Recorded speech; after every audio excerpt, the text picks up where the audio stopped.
now. Keep it going. Keep it going. Nah. Okay,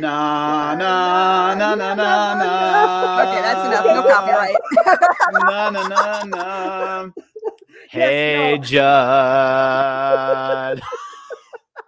All right. Well, we are live. So, hey, everybody. Welcome to another episode of Spilling Ink. We are the talk show that takes you behind the book to meet the authors and professionals, because we are all so professional in the publishing industry. They gave me an award for this, guys. They've given me an award for this. Just remember that. That's okay. For singing off key. Hi. Hi. I love it. I love it. You guys are great. Well, you guys that are watching there probably know this man already. He's been on our show multiple times. He's a friend of the show. We've been on his show. It is Joshua Pantalleresco. Hey, Josh, how we doing? I completely butchered Hey Jude. I'm sorry, guys. I murdered the song. That's okay. Hey, Anita, thanks for watching us tonight. Mm-hmm. I think we're all getting a little giddy. It's the end of the year. This is the happy season. This is when all the pretty lights are out and some people get snow and I got we're all snow. focusing on, we lost Jane. Jane We're all got focusing on lost. looking forward to celebrating something, no matter what you celebrate. Mm-hmm. I think December is a month where we're almost always kind of a little more positive or a little more happy. I've seen that go both ways. Oh, okay. I've seen like there is a group of people that this time of year is actually one of the most depressing times of year too. There is a group of people that it is the case. So if you are going through a rough time, we'll just do this public service announcement now. If you are one of those people that do have a hard time this time of year, remember you aren't alone. Don't be afraid to reach out. People do love you. Just reach out, because otherwise no one's going to know what you're going through. That's the hardest thing, though, for people who are going through trouble. Reaching out can be one of the most difficult things to do. And it comes from various reasons. It comes from sometimes they have shame in themselves. Sometimes they feel like there's nobody who's going to listen. Sometimes the world has been cold enough to them. They don't believe that there's caring people out there. So I learned this lesson with my teeth, actually, of all things, because I was about 4 years ago, I did a GoFundMe for my teeth. It came about because a friend of mine, I'm going to name her on the air, Susie Vidori, made the suggestion that you should ask for help, raise money for your teeth. Okay. Right. Mm-hmm. So it was a turning point for me, because for me, like my teeth was a big representation of some of my own personal in the past.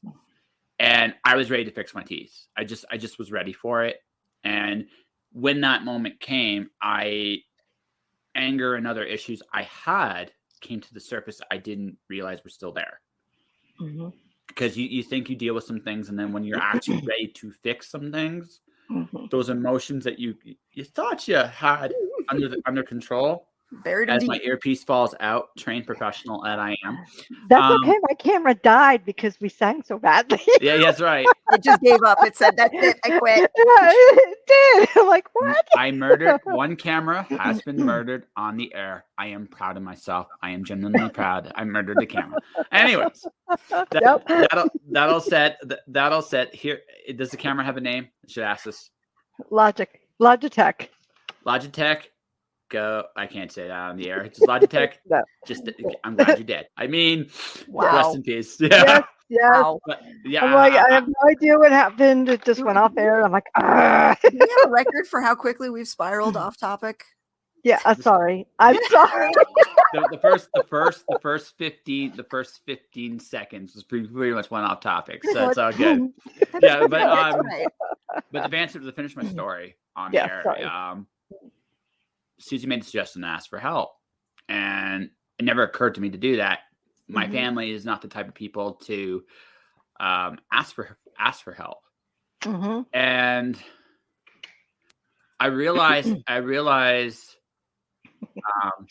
Yeah, Rebecca, don't worry. You didn't miss much. You didn't miss a thing. No, but it was so freeing, because I realized that I could be vulnerable. I could be in even if no one had come to help me. Honestly, it wasn't in my case, dentist, it wasn't that the dentist scared me.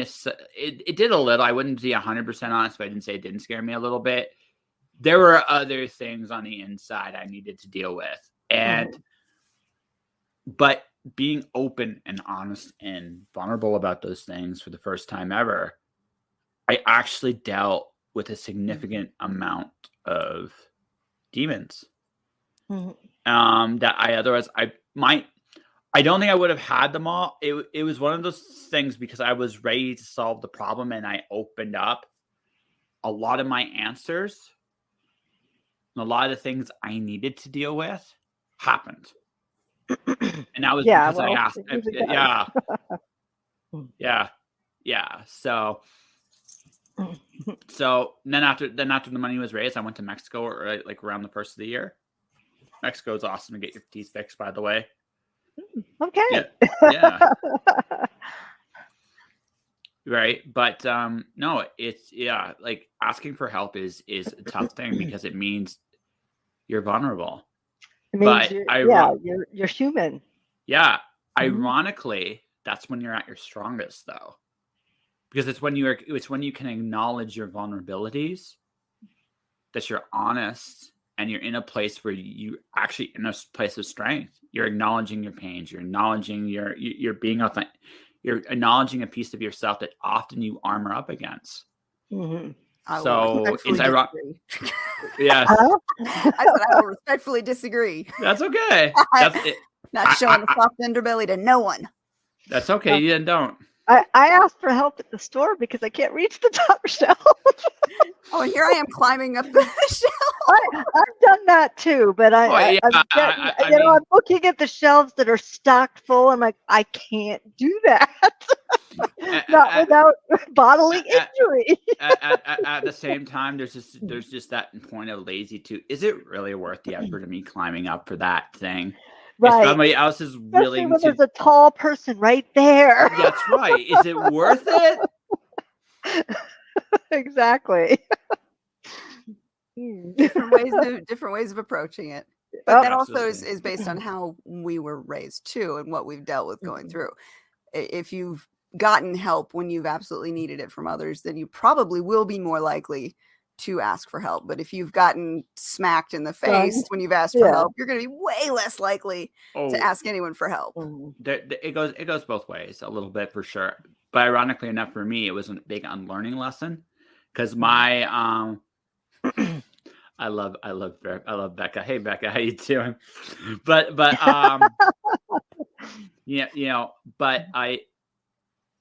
it was an unlearning experience for me too, because it's actually when I honestly opened up about some things I don't open up about. So it was, there's a readiness, I think. And also just, it's just for my case in particular, I was ready. It doesn't mean I'm going to ask for help every single time because sometimes you don't need it. Right. But sometimes you have to figure that shit out on your own. Yeah, absolutely. That's more often than not. More often than not, unfortunately. Rebekah, I never just go by what people say. I have 8 rules of success, and the very first rule, actually it's 9 rules now, but the first rule of success is show up. It's like the dumbest rule ever, but it's amazing how many people break that rule. No, it's very annoying how many people break that rule. Hey, rule 1. All right, I want to hear the rest of these rules of success. There's 9 of them, you said? There's 9. Yeah, let's go through let's go through this list. I want to hear it. Yes, we want to hear it. Yeah. Oh, yeah. Josh Pantalleresco. Yes, that's. Listen, that is not even. I will respect you just for the simple point that it's original. All for the Pantalleresco. Rule. Okay. Do you want the kid friendly or the not so kid friendly version of this? Oh, not so kid friendly. Okay, so first rule, show up. Yep. Second rule, do your shit. Number 3 is the cliche, don't quit. It's the truth. The biggest 2 rules people break are rules 1 and 3. Right? So the biggest rule 1 and 3. Hey, Tim, how was my beautiful singing voice? Rule 4, the rest is rain. Hopefully the sound of the running water drowned it out a little bit. Rule 4, the rest is rain. Now, this one might seem like an odd one because it's like, what does that mean? Well, it's like this. The paradox of success is you can do everything absolutely correctly and still fail. Yep. All right. But if you don't do those things, you are guaranteed to fail. That's the paradox of success. Right? Fair. That's fair, Rebekah. That's totally fair. But I'm so glad, Tim. I'm glad you're with us. Yes. Any of our audio listeners are going to be wondering why the hell there's all these asides and just random conversation. For those of you, we do have comments that are coming in, and Josh is responding directly to the comments right now. Yeah, that's right. I'm just used to it because I do it on my show too, right? So, but the rest is rain is just simply a matter of preparation, and I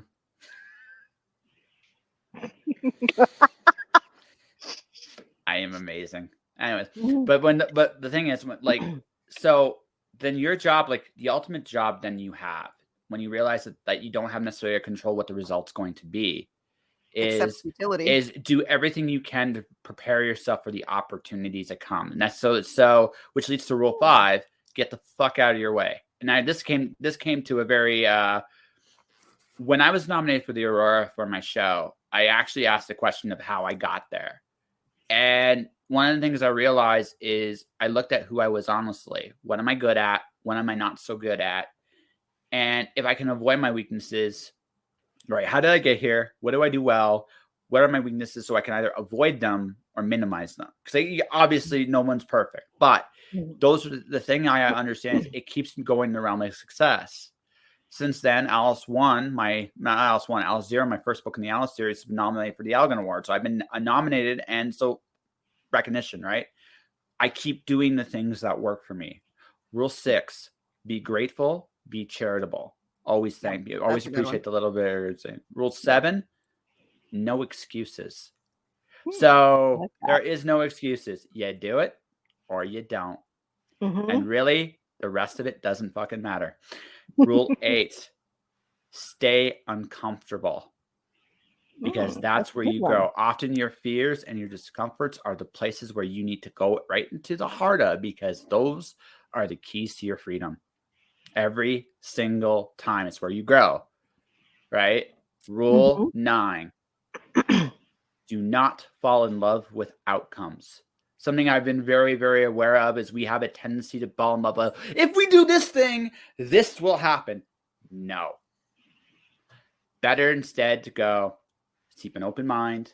Don't fall in love with any outcome. Instead, be detached from outcomes and work at it. Instead, just do the things you know you can absolutely control. Be open-minded enough to accept new information when it comes your way. Because here's the thing: if you fall in love with an outcome, you will actually grow more resistant to anything that's contrary to that. And as a result, you'll fuck yourself hard, because you will no longer be able to face reality. You have put yourself in a position of, this is my outcome. This is the only outcome it's going to be. It has to work this way. That, my friends, is madness. Instead, I'm going to do this hoping this will happen. And if new information comes my way that changes my mind, I'm open enough to at least listen to it. Okay. Those are really good. Yeah. Yeah. Those are good. Those are very good. Yeah. Yeah. So, I mean, that's my secret. If you really want to know, I don't give myself excuses. I show up and do the best I can. I don't always succeed. I get a lot of no's. I don't give a shit. I believe in myself. I know who I am. I know what I'm going to do, and I'm just going to keep on going. And I'm not in love. Again, I don't care. This is going to sound really weird. I don't care how I'm recognized. I'm more concerned with building the story I'm creating at this point than I am with the outside. And that's not saying that I don't appreciate people coming to me and saying, hey, I love my books. Hey, I love your podcast. Hey, I do. I really do. But I'm doing this for me. Right. I'm not you're doing happy this with you. Yeah, you're happy with you. You find your happiness within, as opposed to relying on outside forces to make you happy, which is really key. Yeah. Yeah. It's such a big thing, because one of the biggest things I realize in this life is, more often than not, we seek permission and recognition. I don't give a shit about any of that crap. I don't need permission. I'm going to do it. If I get recognized, that's cool. If I don't, that's also cool. I'm doing it anyway. I have no fucks to give. So I love that. Yeah. Right. I like that. Yeah. It's honest. Like I'm at that point in my life where it's a beautiful thing. I don't have to cooperate. I don't care. I don't have to be. I can be curmudgeonly if I want to be. Everything's a negotiation. This is me as a freelancer speaking here. If everything's a negotiation, then at the end of the day, it's really about what I want to do. Mm-hmm. So then I don't gotta play by any of your rules. I just gotta play by mine. Right. And that's that. Yeah, pretty much. I don't. That's probably going to get me in trouble in the years to come. I'm sure somehow, some way, I might be more infamous than famous when it's all said and done. Meh. So I mean, that's kind of how I look at it. I'll still know who you are. Yeah, that's it. This life is not about impressing everybody else around you. It's about being you gotta look in the mirror and be happy with who you are. Mm-hmm. That's number one. Yeah, you have to be able to do that before you can have any successful relationship too. Successful relationship, successful career, everything. You gotta like that person, because that's the person that's going to go somewhere, and it's going to go. And this is the nightmare we all suffer from. At the end of the day, we all do what we want to do. Mm-hmm. The only question is, are we doing what we want consciously or unconsciously? If it's unconscious, we in trouble. If it's conscious, we still might be in trouble, but at least we're directing the ship. Right? So blame for it. All right, fine. Did it to myself. Yeah. Do you want me to sing, Rebecca? No. Do you want me to sing, Becca, on the air? I've already murdered one song. I actually sang on the air, okay? This has never happened before, and it will never happen again. You say that now. There's some I'm seriously. Edition. Yeah. Oh, yeah, that's right. I'm on your show again. You're going to make me sing, aren't you? But you don't have to if you don't want to. No, you don't have to. You don't. No. See. I'll lip sync. So I gotta say, like, when Jay was such a pleasant surprise on my show. I know, and I mean that in like the best possible way. She was such a wonderful surprise. We have more in common than I thought we did, and it was fun. It was a lot of fun. So I'm just old, right? Yeah. That I said that on his show the first time, and he didn't know what to do. Because what am I supposed to like? She could still kick my ass. I don't care how old she is. She can still do it. So what am I gonna do? It was fun to make him speechless. It can be done. I don't think ever happens. Hold on a second. You actually made him speechless? Mm-hmm. Yes, I did. Wow. Wow. How do you follow? Okay, Katie. How do you achievement unlocked right there. Yeah. How do you follow that? Like, what can I say that doesn't get me in trouble?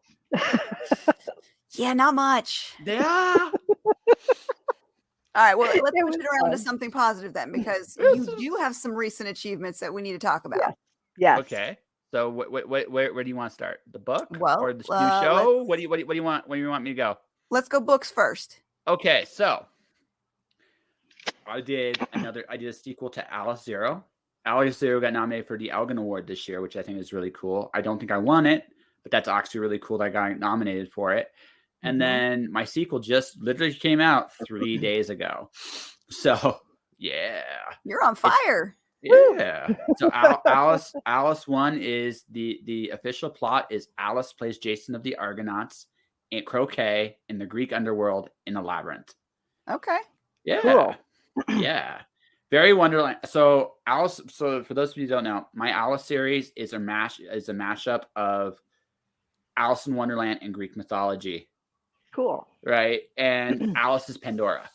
And so in the first book, she opens Pandora's box and gets a certain Cheshire friend inside her head. And they have to escape an insane asylum run by the playing cards. This one, without spoiling what happens in the first one too much, She's chasing the Queen of Hearts, and the Queen goes over the edge of the world, and there's this portal she falls in, and then she finds herself on the Argo, and she sails into the Greek underworld, and there she meets Jason, who I think is a great villain, actually more than a hero, in my opinion. And so Alice and Jason play croquet using Stygian birds as flamingos in the underworld. So that's awesome. Yeah. Sorry, I got caught up with the comments for a second there. Rebekah's like, yeah, okay. Yes. I'm not leaving you known, Becca. Soft and not too stinky. What?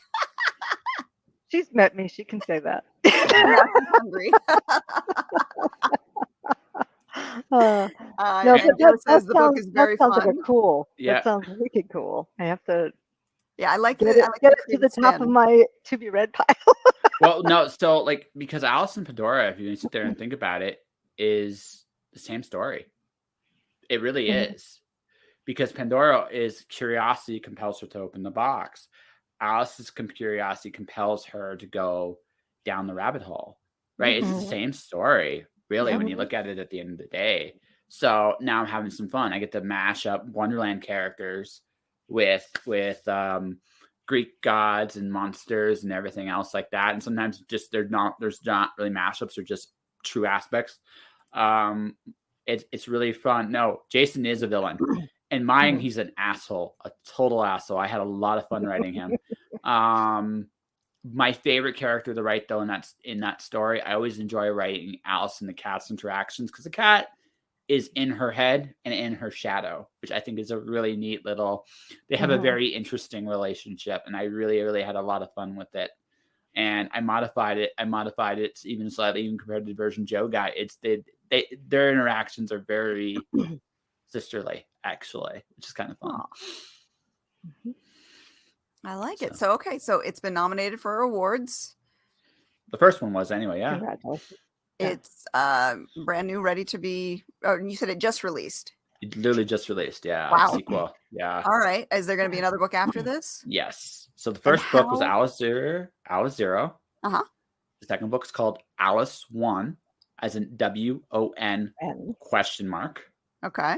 The second book is called Alice 2 TOO. Okay. Cool. Yeah. Yes.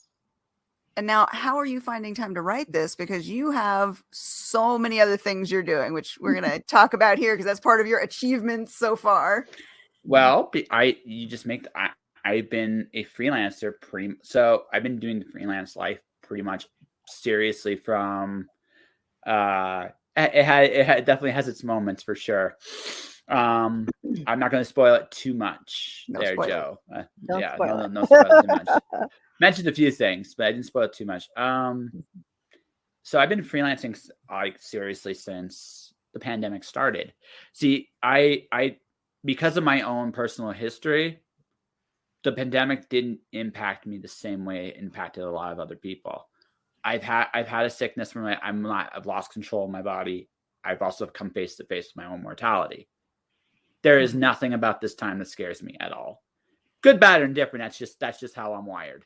So I started just like, well, what do I want to do next with my life? And I don't really want to work for anybody anymore. I'm too old for that shit. So I'm going to be a freelancer. And the first year I did some really cool things I'm proud of.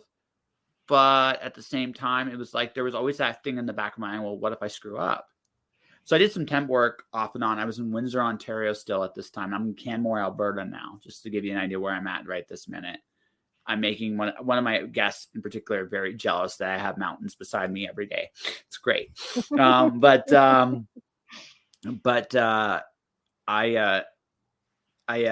second, so I was doing temp work, and I realized like freelancing kind of has changed my mentality a lot.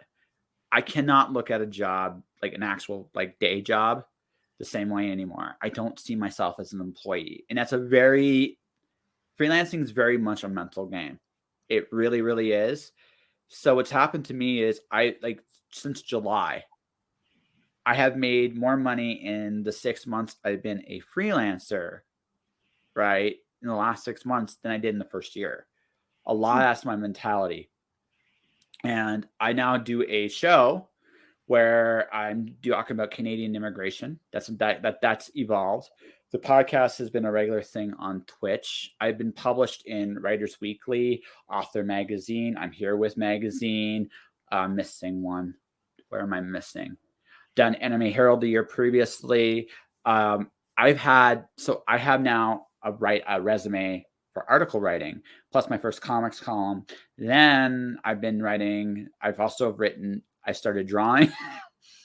I just decided, like, honestly, that I was going to make time for everything I wanted to do. And I'm going to just do it. And going back to this, I have no fucks to give. I'm just going to go out there and I'm just going to do my thing. And I'm going to see how it plays out. And it's been working out wonderfully. I think the confidence, especially the second time around, like I said, I'm regularly now making 4 figures as a freelancer. I think I hit full, like, comfortable living. My gut says springtime, I'll be there. I could be wrong, but I think I'm going to get there. That's good. Yeah. So with all the work that you're doing, though, and still writing, how are you balancing the work for pay, work for creativity, and then free stuff? The life experience time. And family time. Family time. Well, now that's in November, it's not so much family time. Although I do make it a habit to wander around in the city on a regular basis now. It's really too beautiful not to. It's just, so my day kind of goes like this. It depends on, like, there's 2 days I'm under contract with the show I'm doing. Those 2 days specifically go to that show. My evenings I tend to stream. But the rest of my day is kind of up to me. So also, I took advice from a gentleman by the name of Tim Chismar. And I think this is it. And it was one of the best advice I've ever had as a freelancer. Don't do any work for free. He's right. Like, a really big part of this, when I'm writing for creativity, the goal is to make a sale. It sounds very cynical, but honestly, that's like, I'm not writing as a hobby. I'm writing to make a living. So I got to treat this like a living. So what am I going to do? I'm going to make the time in the day to do that. So that's usually afternoon. Sometimes, like today, like I'm doing another freelance assignment. So today is going to be that freelance assignment. Tomorrow, I am not doing a damn thing because I need a break. And then Monday, I'll do my next assignment because I have another assignment to do.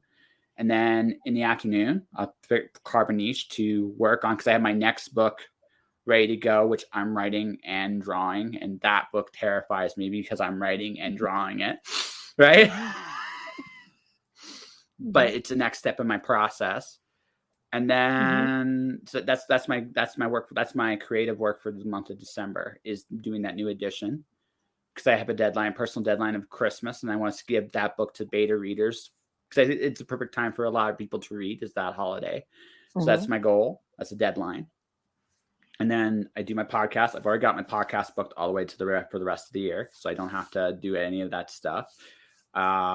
So I do the podcast. I post new episodes. When I post my new episodes, and it just becomes a discipline. That's it. Like, you can give yourself time management is, again, something I said, huge. You do it. It's huge. Yeah. But what I realize is, again, at the end of the day, you do exactly what you want to do. It doesn't matter who you are. So if I say, I'm going to go for a walk, I'm going to make time for that walk. I'm going to write 500 words today. I'm going to make time to write that 500 words today. And even if shit happens, because shit often does, right? You can still, you may not get to that 500 words, but you can still make a step forward. And that's the real secret. Some days I'll take a point to pitch to different magazines I regularly publish to. Make that point to do that. Some days I guess, again, I just do this as a routine, and I just let what come my way, and I just do it. Yeah. So sounds like it's working for you. That's good. Yeah. Yeah. And the freelance life is definitely something you have to train yourself into. It's not natural for most of us when we go from 9 to 5 to, or whatever your schedule is, to now you are in charge of your hours, when you work, how you work, and who you work with. It's such a wonderful thing, though. Oh yeah. Oh God, there's a lot of freedom to it, which is nice. Like 6 months. Oh, you've got the countdown going. Yeah, hopefully. Yeah. That's gonna be wonderful. Because well, I think we actually are heading to a freelance culture more and more, I guess, because I'm watching what's going on. A lot of people aren't going back. Like in Canada right now, there's currently 1 million jobs open that have not been filled and will not be filled. And in the States, it's even worse. I've seen your numbers. Oh yeah, it is. Yeah, it's even worse. So, and the reason being is because, and let's be honest, these jobs, you're overworked, you're underpaid. And after everything everybody's gone through, a lot of people have pretty much said, not doing that anymore. Yeah. It's like, that's it. Right. So they're going to find their own niche. We are heading more and more into a gig culture, all of us. So it might not be a full-time job for everybody. It might be a part-time thing, right? For some people, it might be a side thing for some people. But day jobs as we know it, I think they're going to dwindle, right? So, and especially, I don't think the retirement's going to work the same. I've known this for a long time. Retirement's not going to work the same way.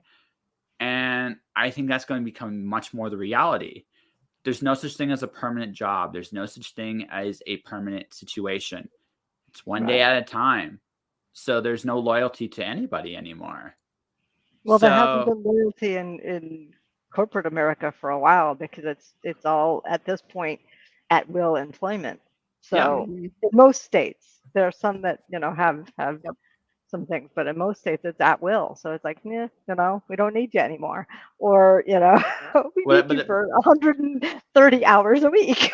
Yeah, but we gotta avoid going too political, though. I get you. No, I get you. All I'm just saying is people are recognizing it goes both ways. Right. And I think what's happened is I think one of the big things about today is that's what this is about. We all have a lot more freedom than we realize. And a lot of us are starting to exercise that. I never am going to probably work for anyone again unless I'm paid like FU money, like literally FU money to do the job, because I'm not wired that way. And you're going to pay me a lot of money to be wired that way for any length of time. I'm totally bribable, but you got the price is right. I like that. I'm totally bribable. Hey, I'm honest. Hey, we all have our price. Have our price. Open whore right here, Baines. That's okay. Now, okay. So back to the achievements. Let's keep the positive spin here. Yeah. You said you're not only doing your regular podcast, you're also doing a new podcast that's part of your contract. It's not actually a podcast. It's more like a video log. So what happened was I got hired by a company. I'm hosting with Sarah Stapcheck. We're doing a show about Canadian immigration. We're helping people get acclimated to Canada, how immigration works, how immigration consultants work. And I do interviews on that show. It's a very different me in the sense that it's very PG, very corporate. And it's actually enjoyable because it's a different challenge for me. And I have good bosses. I'm actually been very fortunate with the staff, the bosses. They're giving me a lot of free reign to do a lot of different things, or at least try a lot of different things, because again, they want this to be a good show, and I want this to be a good show because I'm there. And that's a big thing. A lot of credit to Sarah. She's incredibly organized, very good for me that way, because I did it. The show still would have been good with me. It's great because of her. Awesome. Yeah. Now, how did you end up coming across this? LinkedIn. Okay. Yeah, LinkedIn. It was something that as a freelancer, LinkedIn is an invaluable resource. It really, really is. I mean, other things I've tried commentary for the NHL, just because I did, because why not, right? Yeah, right. I have an incredibly big mouth in like the best of ways. So I can do sports for 3 hours. I have the ability to do that. Why not? So I try so there are these opportunities on LinkedIn that you don't see on the regular job market. So I came across, and honestly, there is a big thank you to somebody. Mr. Go Indie Now is a big reason how I got the job too. So Joe, thank you very much. But it's one of those things where it just was there. I thought it was a good fit. I knew I clicked really well with the person that interviewed me because we ended up talking about Star Trek for like 20 minutes. I knew I was. That's always a good sign. I knew that was going to be a good arrangement. It's remote, so I can work pretty much anywhere to do it, which I particularly enjoy at this moment in time. Like, so I like my freedom. Ask if that made you move, because I know you recently moved too. No, I moved for the strangest reason of all. For some people, my gut just told me I could do the most good here. Okay. It's one of those. It was just one of those. I recognized something. I recognized some stuff, and I just realized that it's like I can do a lot of good here. And so you came. Yeah. Yeah. Okay. Yeah. I know everybody goes by that, but I tend to just listen to those impulses because they're almost always right. So. All right. Cool. So what part did Joe and Go Indie Now play again? Use a reference. Oh, okay. Because again, I have a history. The podcast is a history. There's a lot of people that I've interacted with, and yeah. Rebekah, Joe, get me a job where I can just chat all the time. Sign me up too. Yeah. I want to get paid for this. Come on now. You could. You very easily could. Hell, I'd be happy at this point with monetization, but that's still a ways off. Yeah. We could talk. We could actually talk about that. We do Skillinging for the love of it, not the money. Clearly, because we've been doing this because there is no money. but I get you. I totally get you. But I'm like legit. If you guys wanted to, it's your call. It's your show. You do what you like. It is possible. So. All right, but let's get back to you. Okay. What else? That's an off-camera conversation. Yeah, it's an off-camera conversation. Okay, yes. What else? What else would you like me to where else do you want to talk about? My drawing, my 1-year Twitch anniversary. I've been on Twitch now for a year. We're talking about all of your achievements, so just keep going. So again, since July, I've had 12 articles published in various different places. I'm proud of pretty much all of them. My personal favorite is Who is Quinn Teachma for I'm Here With magazine. That was a lot of fun to do. I was really happy with that. I'm enjoying freelance writing in the sense that I'm getting to try my hand at a lot of different things, and it's a lot of fun to do. Drawing wise, I have been drawing now for over a year. I've actually sold a couple pieces this year, not for a lot of money, but I've actually sold some pieces. That's nice. Yeah, amazing. So it's been kind of cool to do that. My show has kind of evolved. There's a drink and draw aspect to the show now, and where I actually do draw with guests. I think that's a brilliant idea. Yeah, well, it's a visual, right? It's a visual thing I do. It shows it become visual, so why not do visual stuff? I want to actually try some more things, but again, it's finding the right guests to do that. Heavy metal bands are now becoming a regular thing on the show as well. So you're going to see more of those. My first one was this week, Ravenous from Calgary. So there'll be Canadian metal bands at first, but there's going to be more music on the show. I've definitely become more involved in the comic scene in a little bit, in the Kickstarter comic scene. Trying to get myself into the point where I'm doing book trailers for Kickstarters, because again, I make videos now. I'm kind of good at it. So, again, Twitch has opened so many doors. My podcast regularly now does 2,000 downloads a month, which is pretty good. It's pretty cool. It's getting to the point, again, I get sponsors now a lot more regularly now.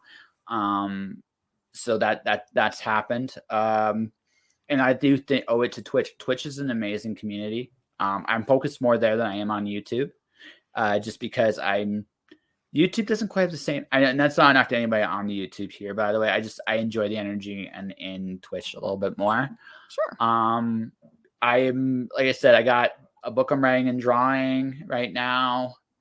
I never thought I'd say that in a million years. Right. But here I am doing that.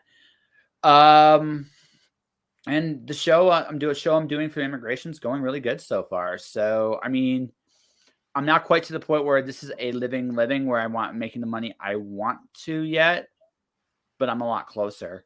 I'm guaranteed to make 5 figures as a freelancer next year, which is pretty cool. So then now it's to the point where it's a good living, and that's, I don't think it's that far off. It's, again, I may sound like a confident, cocky SOB to some of the people here, but Twitch, to answer your question, Anita, it's because it was originally designed to be a video game community. It has evolved into a lot more, much like Kickstarter has evolved into a lot more. But it's still primarily a video game community, and I can honestly swear no one's more passionate about things than gamers. Gamers are like the most passionate fans in the world. They're amazing people, and I have a blast being a part of that, like, all the time. Even when I'm not on my stream, I will go bug other people for their streams, because, again, you just meet some really cool, interesting people, and I tell terrible jokes, and sometimes I laugh at them. So, I mean, I'm not. Yeah, I have a niece. My niece's boyfriend is pretty big on Twitch as well, as a gamer. So, you know, you know, and he's measuring now nursing versus doing Twitch full time. So now, Jane, you said off air that you've been experimenting with which one? TikTok. How's that working? Because I'm not on TikTok at all. So I'm not on Twitch I'm a bad mess on TikTok. You know, it's like that singing thing, you know. It's like I do 15-second things, and it's just like I have no idea what I'm doing. So what are you enjoying? I think that's the key. You have to enjoy what you're doing to remain on these platforms. I'm not consistent enough right now to get any real viewership, but I don't know. The first one I did was about a dream I had, and it was a 15-second thing of a dream, waking up and going, what the hell? But it's yes and no, because it's like when I turn on the camera and I know I have to do a video recording, it's like when we had to read our things for Joe's show. You get on there and you're a little bit like, what the hell? Yeah, I guess so. The 3 or 4 takes, and it's just like, what am I doing? I kind of approach like all these platforms is what is the big part of your identity. That's part of it. And for me, like, Twitch is gaming. Yep.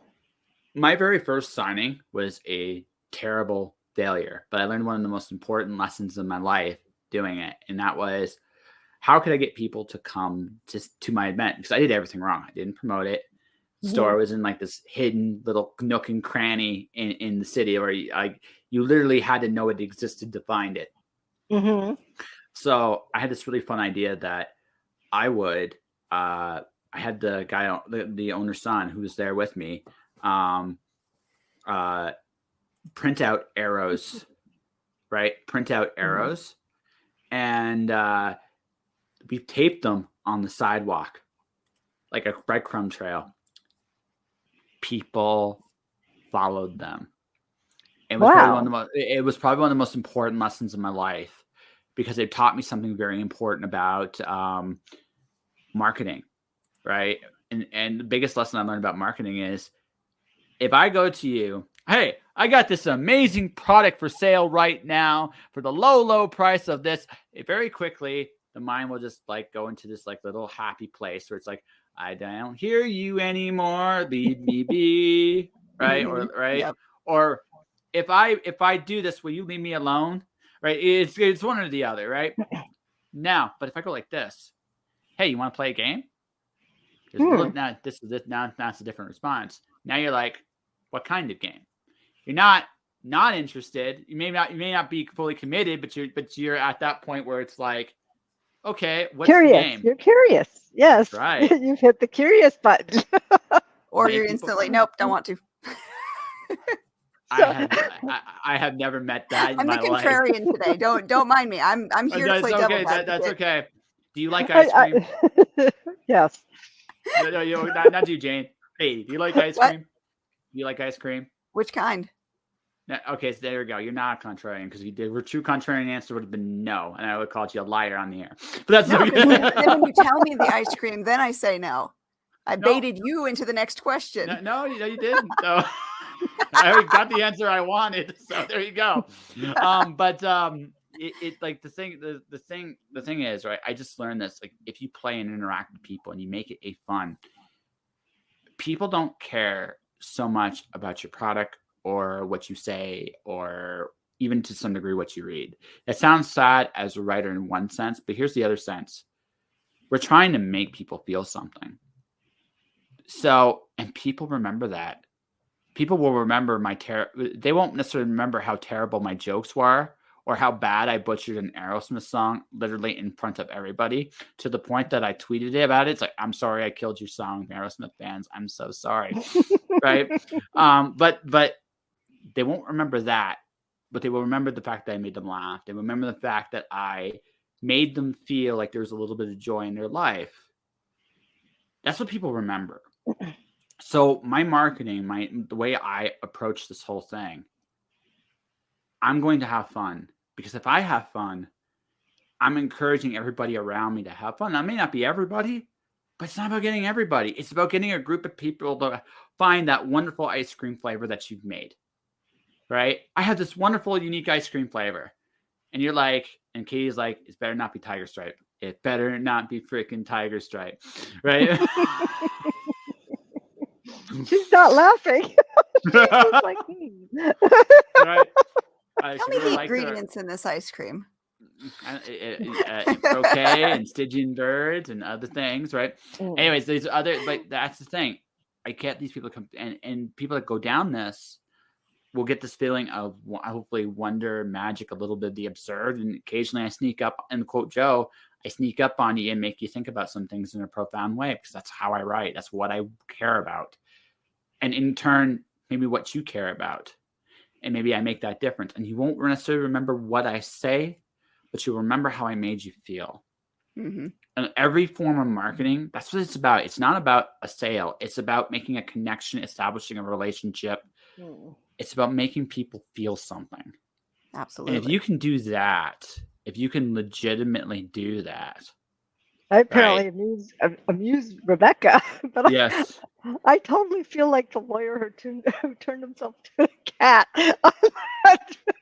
on that platform. That's what I feel like. So as a very grandma I do it. Yes. So and as for Rebekah doing it though. That's the thing.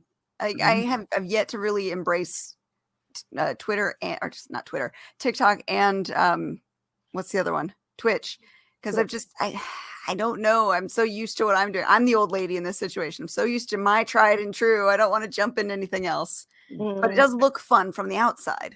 Well, then don't worry. Just have fun, Katie. Don't worry about it. I just babble.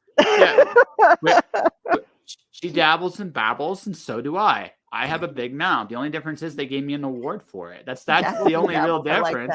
I like that. We need to put that on a t-shirt. Yeah, I do. I should. I always have fun. I always have fun on my show. It's like I'm a trained professional when I screw up, because it's so fun to screw up still, even after all this time. It's like I still make a lot of the same mistakes I did when I started. I'll never change, and that's a wonderful thing. Oops! You gotta reveal your humanity. Yeah. Well, again, it's not. You can own anything on the screen, anything. It doesn't matter. It's all in how you carry it. Right? It's all in how you carry it, because, yeah, they want to stay. Look at that. There you go. See, you got a new viewer. That's right. That's right. And that's just it. Like, so I want to be motivational. I want to make you think, and I want to have fun. That's who I am. That's what I do. Right? That's it. I kind of, again, I know what I want. I'm content with who I am, and I just go out and do it. and I don't worry about the rest. I just enjoy the fact that my life is incredibly blessed. Every day, or almost every day, I get to talk to amazing people, you guys included. I'm flattered to be here. I'm always it's still a very humbling thing. Next week, I got Sylvan Newell, who watched me murder the Aerosmith song in the audience. He actually got to watch it. And Sylvan's got like a really fun story, so I can't wait to have him. I got December Lace, a former pro wrestler, comic book guru, coming on next week. She's a badass. She's really fun. So I'm getting to meet all these amazing people, and they want to come on my show. And that's a very honestly humbling thing. Right? So I'm going in my own direction because I don't really feel like even though I'm back in Alberta, I don't feel like I'm part of any one community anymore. I kind of feel like I've just established my own little universe, and people are coming in and out of it all the time. And I'm good with that. Now, that kind of speaks to how the pandemic hit us all too. It took us out of our current communities and kind of forced us into finding our own communities, even if that means reaching out to people who don't even live anywhere near you. Mm-hmm. We become closer through the internet than we were when we could go outside freely without any restrictions. I met Christina Z, one of the big pioneers for women in comics. Awesome. Incredibly curious woman, sexy as hell. And I never thought I'd have a conversation about kink and hockey in the same sentence, but there we did. It was fun. And it was one, again, and this is the thing. I get this every day. Like somebody incredible, amazing. And it doesn't matter who it is. I had Anita Studer on there not too long ago, and he's just awesome. I haven't had Rebekah Jonesy formally on the podcast, but she did get to read her romance on my show during the pandemic. And I know that I go, well, what do you want? I want to do a theme for romance authors. Wait, I can read romance? It's like, yeah, go right ahead. I don't care. Right. And just because, again, I truly think that romance authors do not get the love and respect they deserve. They really don't. It takes incredible skill to write a good romance. And it's honestly something I recognized when I was in Calgary. I got to meet the romantic community there. They're some of the best writers we have in the city, and they don't get the respect they deserve. Mm-hmm. And they're great. They are legitimately great people. And so it's like, I'm always going to have a little bit of a soft spot for the romantic community as a result. So if occasionally I'm going to let dirty words fly and lots of really crazy, kinky things, whatever. It's cool. Life's short. They were actually, they were, Rebekah. They really, really were. That's interesting. They actually were. They really were. Conversations on my YouTube channel if you want to listen to it. Christina was a very, very cool guest. I'm trying to get her back actually because I think she's amazing. So all right, well, how about your outlook, because we're getting close to the hour here? Outlook for 2022. What are you thinking is going to happen? We're going to become more dishonest. That's what I think is going to happen. I didn't mean society. I meant you. Me too. I'm like, okay. No. Sorry. For me? We went like positive. Yeah. You didn't. Yeah. Sorry. For me, I'm making a living doing this. I'm releasing 3 more books at least next year. I've also accidentally invented a board game. I'm going to be experimenting with Kickstarter. The one thing I learned from Alice Zero, I published it myself. Mm-hmm. I got nominated for an award on my own. I didn't need a publisher. I didn't need any of that stuff. I did it myself. So I had this big giant epiphany. I had James Nettles on the show earlier this week. We talked a little bit about some things. Oh, he's great. No, me and him could talk for hours. We are two incredibly fun. I can imagine that. I could see you two together, just never-ending conversation. Yeah, well, he's an incredible. Well, the really refreshing thing from my end, a lot of authors, even people that are older and have done it longer than me, have this gut. Yeah, totally. Don't blame your best. But anyways, don't blame me. But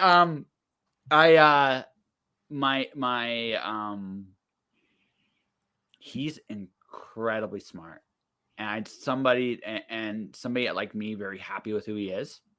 So there's no permission talk.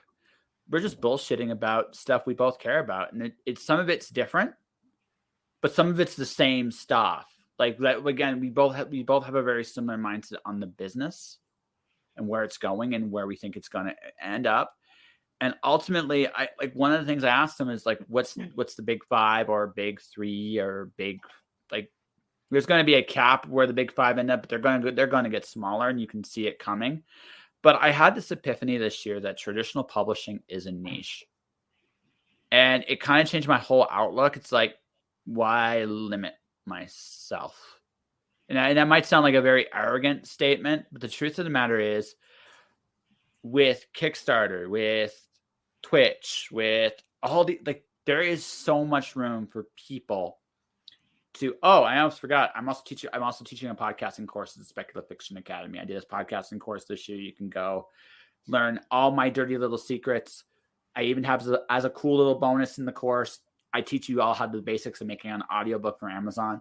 I've done it, so I know how to do it. It's a pain in the ass, but it's fun. Right. Right. That said, I think we have the opportunity to become more our independent thing. So if you have an idea of who you are, what you stand for, what you're going to go for, that's not to say I wouldn't work with a publisher, but it has to fit what I'm doing. And I think that's going to become more the driving force in publishing in the future. The big 5 is for a very specific audience, or big 4, 3, whatever that ends up as. James says 3, I say 2. We'll see who's right at the end. But right. But what it comes right down to is, I recognize that I can get a decent sized audience on my own that listens to my crazy shit all the time. Right. And they'll go with it. They'll disagree with it, but whatever, they'll go for the ride. Right. Totally is. Yes, Rebekah. Kinks and audiobooks totally go together. It's a total thing. But what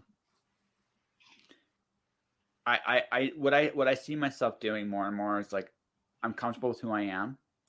I'm just going to find new ways of putting it out there, new ways of telling stories. My goal is ultimately for my writing is also not just to do it as books, but as board games, video games.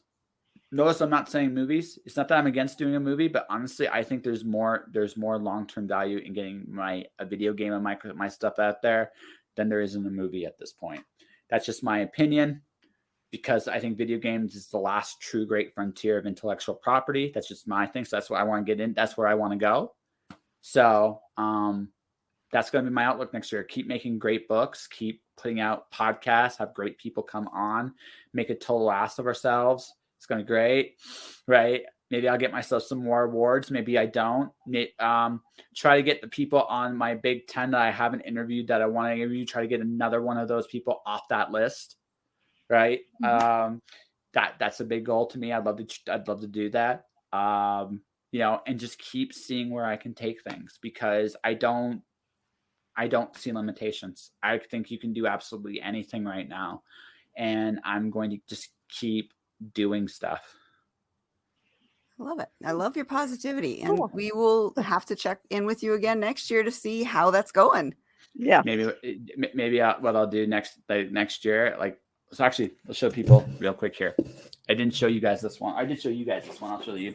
It's been 1 year since I've started drawing. So, do you have a picture of like your first drawing to compare to your? Oh yeah, so I actually just posted. I posted it up on my Facebook. So my Instagram feed is Pantalleresco.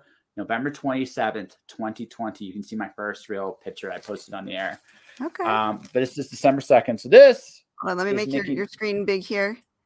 This is Nikki Nash. I killed Nikki in the book I'm working on. So she was like, yeah, totally. So the story behind this particular image is this. When I first interviewed Nikki Nash, she showed me this picture, and it was like, I saw her with the guitar, and I just looked at her. It's like, that's who she is. I've never seen that in a picture, like had a picture go like, this is you. There's no, like, that is exactly, this is, at the end of the day, you are the performer and you're fearless when you perform. And that's who Nikki Nash is. And if she ever does listen to this, she's probably going to blush just a touch when she hears that. So I asked her, can I draw you? So what are you going to do? I'm going to kill you. It's like, okay, cool. People like it when you murder them in the books. I don't understand it, but it's just the way it is. Yeah, they do. Yeah, they do. They really do. That's all that we ask, is make it a good death when you kill us. No, it's an important death. But the picture I'm working on, like, here, although I don't know if it's going to be the final version of this, that's going to be one of the last images in the book. I have a reason for that, and I'm not telling the story behind it, but the next book is my homage to Fahrenheit 451, one of my favorite books of all time. And I'm writing and drawing it. So maybe when it's all done and you get to see some more where I've evolved from there, I'll come back and maybe I'll just show you some of the different crazy ideas I had in terms of putting stuff together. Yeah, definitely. We'll definitely be checking in with you. We've actually gone over our hour, but Jane, I know you had something you wanted to announce. Hold on, let me make your screen big too. This is out. Silent Night is out. Oh, that's a gorgeous cover. Awesome. Yeah, I have Silent Night, and then I don't have the covers for Dragon Dawn that's coming out on the 7th, not the 21st, because hold on. Which one was it again? Dragon Dawn. Is that? Yeah. Hold on, I think I have it. You must have it. Yes, the third one in that. So, yep, Dragon Dawn is out on the 7th. The paper book's out now, and then I did the trilogy in a hardcover set that is out now. All right. So my editor was great. She got things released. So I was like, oh, get it out for Christmas. For all of our followers, we will put the links for both Jane and Joshua in the show notes below. Probably about 10 minutes after the show is done is when those will pop back up. So if you are watching and you want to know where to find Jane's books or Joshua's books, you'll find them in the show notes. All right. Thanks for coming, Josh. Yeah, thank you. I love checking in with you. Yeah, I hope so. I worry I might have wrecked my welcome with some of the other things I said. We always have a good time when you come on. Yeah. But honestly, before I go, Katie, Jane, it always is a pleasure to have you guys. Good luck. Katie, you do a lot more work with the community than a lot of people give you credit for. Thank you for all you do. Oh, thank you. Yeah, and Jane, I heart you. You're one of the freest people I know. I really, really dig you. So, yeah. Thank you. Thanks for having me. All right. Well, we will be back, not next week. We'll be back in 2 weeks with another returning guest and a year-end review. So we will see you guys in 2 weeks. Everyone take care and keep on reading.